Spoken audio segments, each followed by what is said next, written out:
ஆண்டவர் இயேசு கிறிஸ்துவுக்குள் எனக்கு அருமையானவர்களே, நம் ஆண்டவர் இயேசு கிறிஸ்துவின் நாமத்தினால் உங்கள் அனைவரையும் வாழ்த்தி வரவேற்கிறேன். பிரியமானவர்களே, பொது காலம் 16வது வாரத்தில் வருகின்ற வியாழக்கிழமையில் அமர்ந்திருக்கிறோம். இன்றைய வாசக பகிர்வு சிந்தனைக்காக நமக்கு கொடுக்கப்பட்டிருப்பது முதல் வாசகமாக விடுதலை பயண நூலிலிருந்தும் நற்செய்தி வாசகமாக மத்தேயு நற்செய்தியிலிருந்தும் நமக்கு செய்தி கொடுக்கப்பட்டிருக்கிறது. இதிலே இஸ்ரவேல் மக்களுடைய எண்ணங்களை அறிந்து கொண்ட கடவுள் அவர்களுக்கு உணவளிக்கிறார். அவருடைய எண்ணங்களை எல்லாவற்றையும் அவர் அறிந்திருக்கிறார். நாம் கேட்கும் முன்னதாகவே நம்முடைய தேவைகளை அறிந்து வைக்கின்ற கடவுள் அவர். அப்படி என்றெல்லாம் எண்ணங்களை அறிந்து வைத்திருக்க மாட்டாரா என்ன? இஸ்ரவேல் மக்களுடைய எண்ணங்களை நிறைவேற்ற மோசேயிடம் சொல்லுகிறார். ஒரு 3 நாள் அவர்களை துணி துவைத்து சுத்தமாக இருக்க சொல். நான் அவர்களை சந்திக்க வரப்போகிறேன். சீனாய் மலையிலே அவர்கள் என்னை காணுவார்கள் என்று ஆண்டவர் வாக்கு கொடுத்து விட்டார்.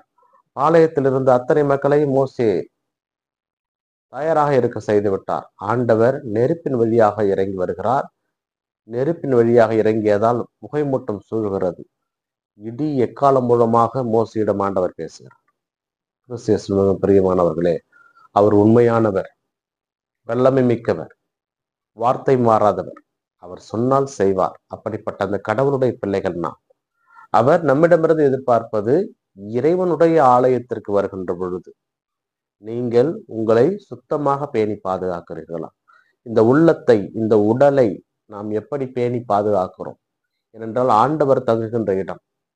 அப்படிப்பட்ட இந்த இடம், அவர் நம்மை சந்திக்க வருகின்ற பொழுது நாம் அதை எவ்வாறு வைத்துக் கொண்டிருக்கிறோம்? அனுதின திருப்பலியிலே அந்த திரு உடல் திரு ரத்தத்தின் வழியாக நம்மை சந்திக்க வருகின்ற பொழுது நம் உடல் எப்படி இருக்கிறது, நம் எண்ணங்கள் எப்படி இருக்கிறது என்பதை இங்கே ஒரு கேள்விக்குறியாக எழுப்பப்படுகிறது.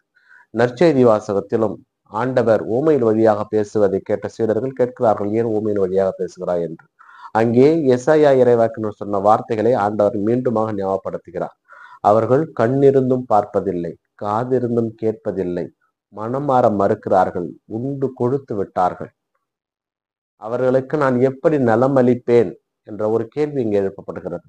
ஆலயத்திற்கு அனுதினமும் செல்வது ஆசீர்வாதம் அல்ல. ஆலயத்திற்கு சென்று ஆண்டவருடைய குரலுக்கு செவி கொடுத்தாயா?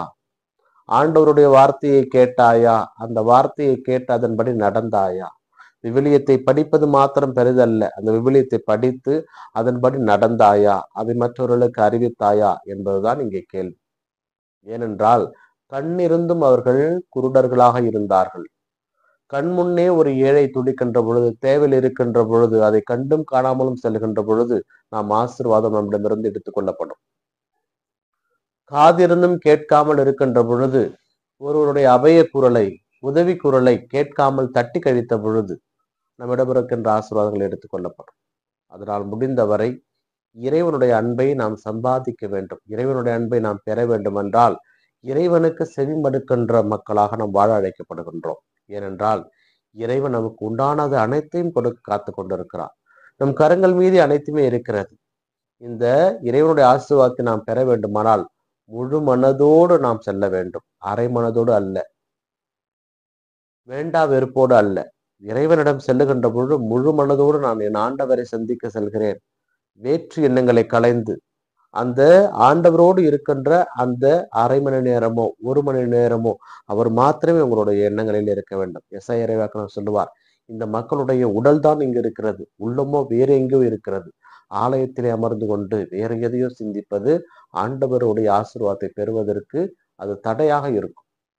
முடிந்தவரை இறை அன்பிலே நிலைத்திருக்க, இறைவனோடு இணைந்திருக்க அவரை மாத்திரம் நீங்கள் உங்கள் எண்ணத்துக்குள் வைத்துக் கொள்ளுங்கள். ஏனென்றால் அவர் மாத்திரமே உங்களுக்கு ஆறுதல் அளிக்க வல்லவர். அவர் மாத்திரமே உங்களுக்கு வல்லமைகளை கொடுக்க வல்லவர், புதுமைகளை செய்ய வல்லவர், அதிசயங்களை செய்ய வல்லவர்.